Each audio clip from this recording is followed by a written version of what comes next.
ஓம் சத்குரு சாய்நாதாய நமோ நமக. எனது முதன்மை பேராசான் மதிப்புக்கிடையே ஆதித்ய குருஜி ஐயா அவர்களுக்கு குரு வணக்கம். உலகம் முழுக்க பரவி இருக்கின்ற தமிழ் உறவுகள் அனைவருக்கும் மதுரை ஜோதிடர் சாய் செல்வத்தின் இனிய வணக்கங்கள். வாழ்க பல்லாண்டு.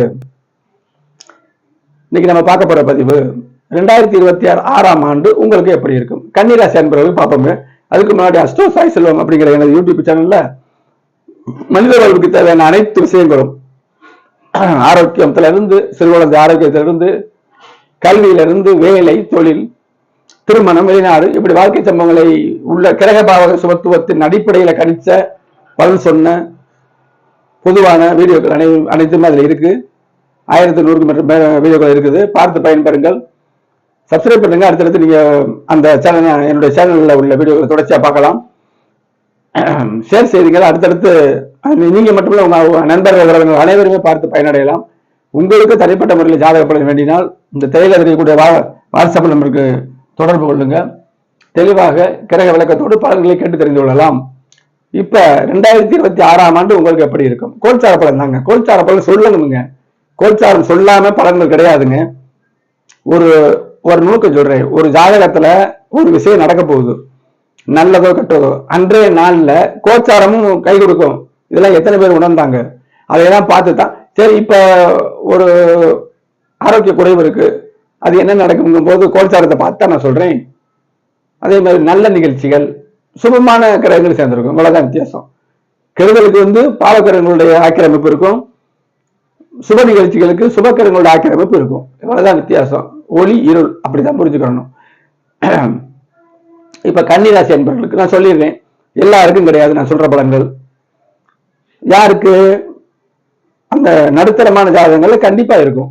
நான் இங்க கோடிட்டு காட்டக்கூடிய கிரகங்களின் தசாபத்தி அந்தரங்கள் நடந்தா பெர்ஃபெக்டா கரெக்டா இருக்குங்க, தெளிவா இருக்கும். அதை மட்டும் நான் இப்ப விளக்க போறேன்.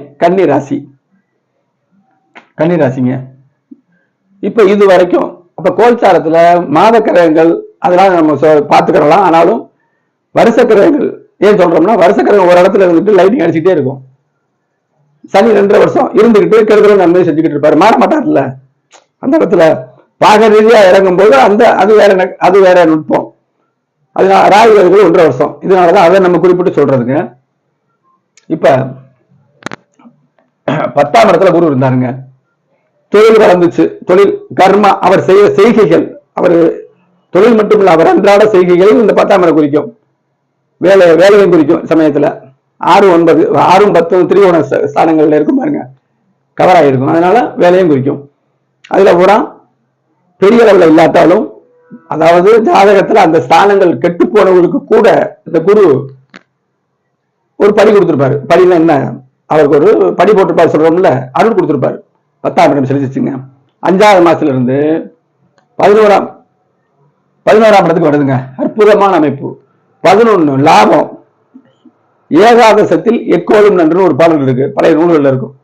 ஏகாதசம் வடமொழி தான். வடமொழி வேணுமுங்க, எல்லா மொழியும் வேணும். ஏகாதசத்தில் எக்கோலும் நன்று, அப்படி எல்லா இடங்களும் அங்க இருக்கலாம்.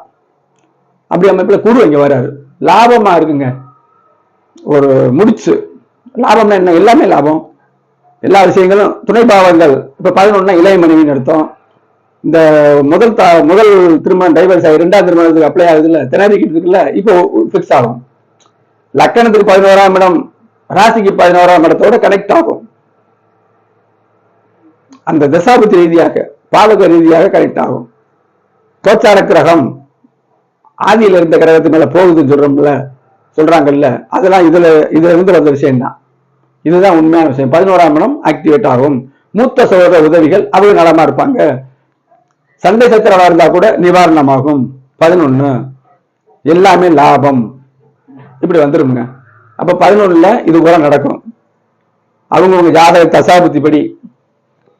இப்ப பார்வையை பாருங்க, நான் சொல்றேன் பாருங்க.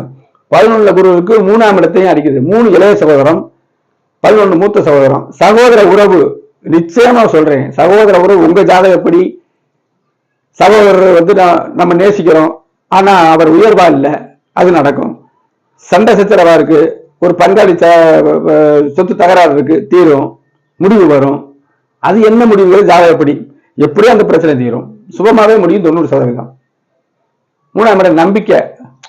கொஞ்சம் லக்கணம்லாம் ராசியெல்லாம் கொஞ்சம் பலவீனமா இருக்கிறவருக்கு ஒரு நம்பிக்கை ஏற்படும். கோச்சாரம் அவசியம் பார்க்க நல்லா உணருங்க.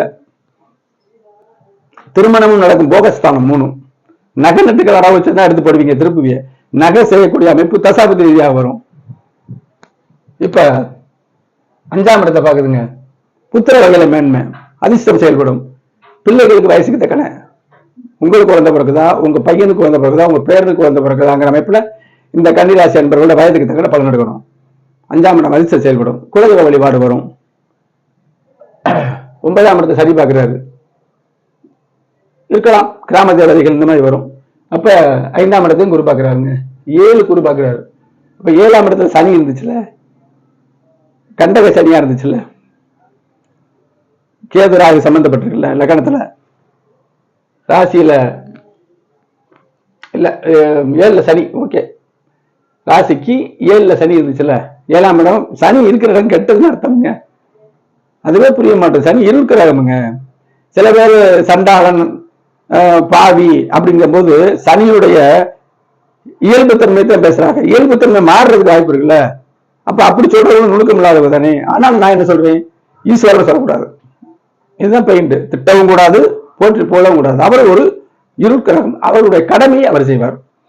இப்ப சனி 7ல இருக்கு, இப்ப 7ஆம் இடத்துல கடுமையா தான் இருந்தாரு, பாதிப்பு. அவரு பெண்கள் எடுத்துக்கணும், பெண்கள் ஜாதகத்தை உதாரணத்துக்கு கணவன் சம்பந்தப்பட்ட தசாபதி நடக்குது, சுமாரா இருக்கு அந்த ஜாதகத்துல. ஒரு சம்பாதிக்கிறதுக்கு அவருக்கு பிராப்தம் இல்லாத ஜாதகம், யாரையும் திட்டக்கூடாது, முன்வினைப்படிதான் வருது. நம்மகிட்ட உள்ள மைனஸ் இருக்கும்ல. அப்ப அந்த அந்த மைனஸா இருக்கிற போது சனி 7ல கோச்சாரத்துல வரும்போது மேற்கொண்டு படுத்திருப்பாரு, அவருக்கு செயலிழந்து போயிருப்பாரு. இனிமேல் இல்லை. 7ஆம் இடத்தை குரு பார்க்குறா, உச்ச குரு பார்க்கிறாரு, மீண்டு எழுவார், தூக்கத்துல இருந்து எழுந்திரிச்ச மாதிரி எந்திரிப்பாரு. இதெல்லாம் பாருங்க, யாருக்கு பலவீனமான ஜாதகங்களுக்கு, பலவீனமான ஜாதகம் கோச்சுக்க வேணா, அதிர்ஷ்டம் கம்மியான ஜாதகங்களுக்கு இங்க வந்து குரு பார்வை விழுகுது. சரி, குருவை பத்தி சொல்லியாச்சு. சனி மறுபடியும் அந்த சனியை தொடச்சா சொல்ற 7ஆம் இடம், 7ஆம் இடத்துல பாதிப்புகள் குறையுங்க. கூட்டு தொழில வந்து சரியில்லாம அமைப்பு, புரிஞ்சுக்கிற அமைப்பு இருக்கு, தீரும். மக்கள் தொடர்பு 7, எல்லாருமே எல்லாரும் தாங்க, குடும்பத்துல எல்லாரும் தான் மக்கள் தொடர்பு. இதெல்லாம் நுணுக்கமான விஷயம். தாய்க்கு தந்தை, கணவனுக்கு மனைவி, இப்படிலாம் அது மக்கள் தொடர்பு. அது லேசா அது காட்டும். 7ல சனி இருக்கிறவங்க நெருங்கி பழக மாட்டாங்க, நல்லா கவனிச்சு பாருங்க.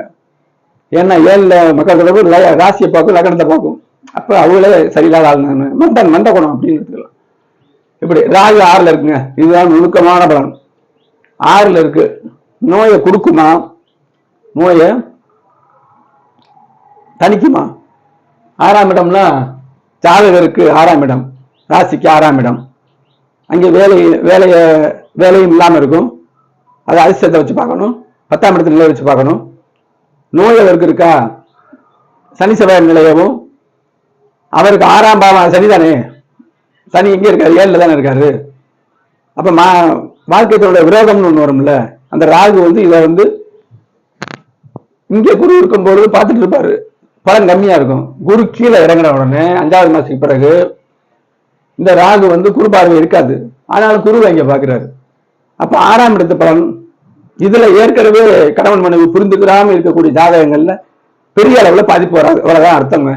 7ஆம் இடத்தை சனி உழைக்க வைக்கும் வாழ்க்கை துணையை. ஆணுக்கு எடுத்து பெண்ணுன்னு ஆணுக்கு, ஆண் பெண்கள் வேலைக்கு போறாங்கல்ல, 2 பேருக்குமே சொல்லலாம். அப்ப 7ஆம் இடத்தின் பாதிப்புகள் கம்மியாகும். 7ஆம் இடம் தான் முக்கியம். நம்ம லக்கணம் 7ஆம் இடம், நமக்கு எதிர உள்ளவர், இவர்கள் அனைவரும் மனைவி முதல்ல வருவாங்க, மற்றவர்கள் எல்லாமே வருவாங்க. அப்ப 7ஆம் இடத்துல இந்த குரு பாக்குறதுனால கெடுதல் இருக்காதுங்க. 6ஆம் இடம் இப்ப சொல்ல வந்தது, 6ஆம் இடத்துல ராகு வந்து இந்த இடம் கொடுத்த கிரகத்தை நிலைக்கு ஏற்பத்தான வேலை செய்யுங்கிற ஒரு விதி இருக்குல்ல.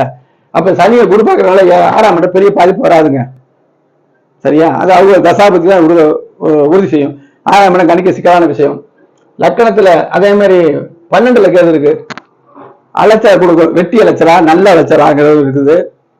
சூரியனுடைய நிலையை வச்சு நம்ம பார்க்கணும். சூரியன் மாசம் மாசம் வர்றவர். 12ஆம் இடம் விரயத்தை காட்டும், தூக்கமின்மையும் காட்டும். சின்ன பாவத்துவம் கம்மியான சர்ப்ப கிரகங்கள்ல கேது வந்து கம்மியானது தானே. அப்ப சூரியன் குருவோட சேரும்போது, குருவின் பார்வைகள்ல வரும்போது மாதம் வருவார்ல, அந்த இதையும் நீ இணைச்சு பாருங்க, பெர்ஃபெக்டா இருக்கும். அப்ப கேது பெரிய தோஷங்களை செய்யாதுங்க.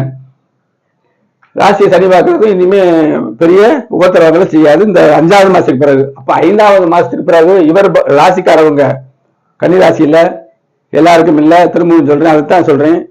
அந்த நடுத்தரமான ஜாதகங்கள்ல உடல் பலவீனமான தசாபுத்தி ஓடியவர்களுக்கு பெர்ஃபெக்டா இருக்கும். 7ல சனி இருந்து இருக்க மாட்டாங்களா? லக்கணத்துக்கு 7ல சனி, ராசியுமே இருக்கும். ராசி லக்கணம்னா 7ல சனி இருந்து அந்த தசாபுத்தி நடந்துகிட்டு இருக்கும்போது இது இருக்கும், அது நீங்கும். இப்பொழுது அதே அப்புறம் அந்த 11ஆம் இடம் லாபங்கள் பெருகும். தொழில ஏற்றக்கமா இருக்கிறவங்க லாபம் பெருகும். லாபம் பெறுவதற்காக வேற வேலைக்கு போவாங்க, வேலை மாற்றம் ஆகும். வேலைக்கும் 11ஆம் இடத்தை பார்க்கணும்னு நான் வீடியோ போடுறேன் பாருங்க. வேலைக்கும் 11ஆம் பார்க்கணும், நிரந்தர வேலை அப்படிங்க. தொழில லாபம் வரும், பிள்ளைகளுக்கு நன்மை நடக்கும். தாயாருக்கு சனி பார்க்குது, வயசுக்கு தக்கன கல்வியில மந்தம், சனி தானே பார்க்கறாருன்னு நீங்க நினைச்சீங்கன்னா இது வரைக்கும் குரு பார்த்த சனி பெரிய கெடுதல் பண்ண மாட்டாரு. அந்த கிரக சுபத்துவ பாவத்துவ அழக பார்த்தோம்னா சனி மெல்லமா அடிப்பாரு சொல்லணும். உச்ச குரு பார்க்கும்போது லேசா ஒரு விரல தட்டுவாரு, ஓங்கி அறையிறதுக்கும் ஒரு விரல தட்டுறதுக்கும் டம்மியா இருக்கும்ல, அந்த மாதிரி நினைச்சு புரிஞ்சுக்கிறதுக்கு அற்புதமா பலன் வரும்.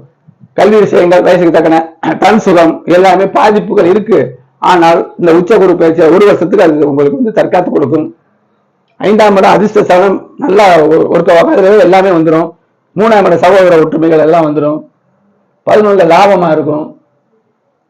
இவ்வளவுதாங்க விஷயம். அப்ப அடிப்படை தேவைகள்லாம் அந்த கன்னி ராசிக்கு கண்டிப்பாக இந்த வருஷம் நிறைவேறும். அடுத்து துலாம் ராசிக்கு 2026ஆம் ஆண்டு என்ன செய்யும் என்பதை தெளிவாக கிரக விளக்கத்தோடு பார்ப்போம். நன்றி.